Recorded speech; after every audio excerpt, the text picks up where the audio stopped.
Republicans and lawmakers around the country are gearing up for the Conservative Political Action Conference. A variety of speakers will be taking the stage, including members who served under the Trump administration and even the 45th president himself. Well, one of those members who will be speaking is former Office of Management and Budget Director Russ Vought. He joins us now to talk about the upcoming event, his new think tank, and other pressing affairs. Thank you again for joining us. Absolutely. Thanks for having me. First, I want to start by asking you about your new think tank called the Center for American Restoration. It seems we're seeing more people who served in the Trump administration establish organizations of this type. What are you hoping to achieve with yours? Yeah, we want to keep the focus on America First issues, the cultural issues that for a long time were never part of the Washington, D.C. establishment's agenda. President Trump changed that.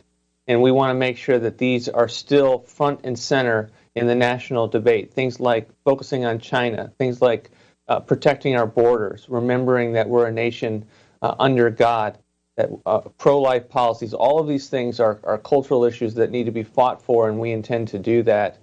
We've lost a consensus in this country about what it means to be in America, that is a nation under God, for country, and for community. And so that's something that we're going to be putting out, develop policies on, but continuing to fight with activists across this country. Let me ask you, you will be speaking at CPAC Sunday discussing the national debt with Congressman Mike Johnson and Chip Roy.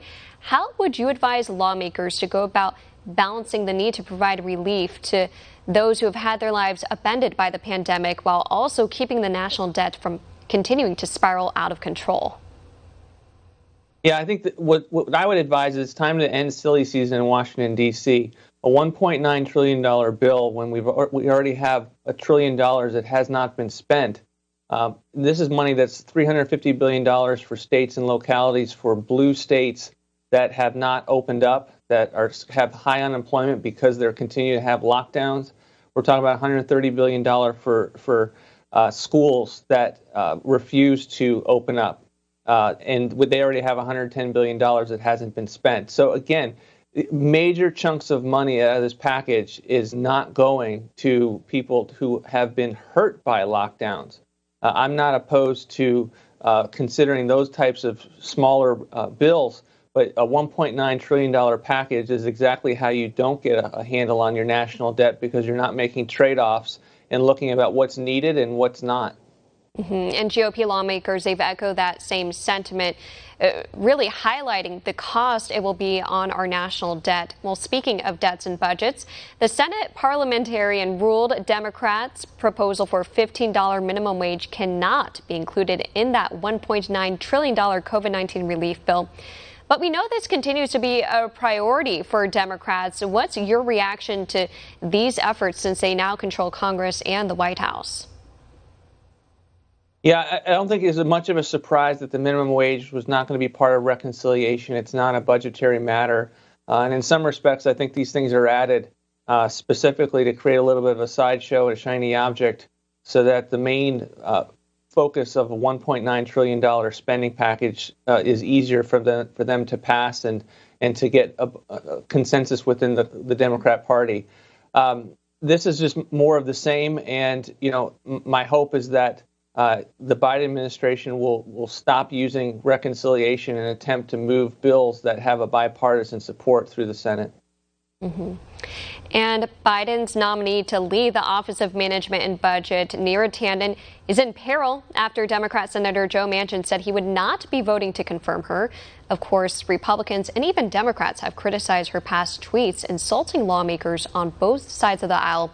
But we're hearing some Democrats accuse Republicans of engaging in cancel culture. What do you say to that?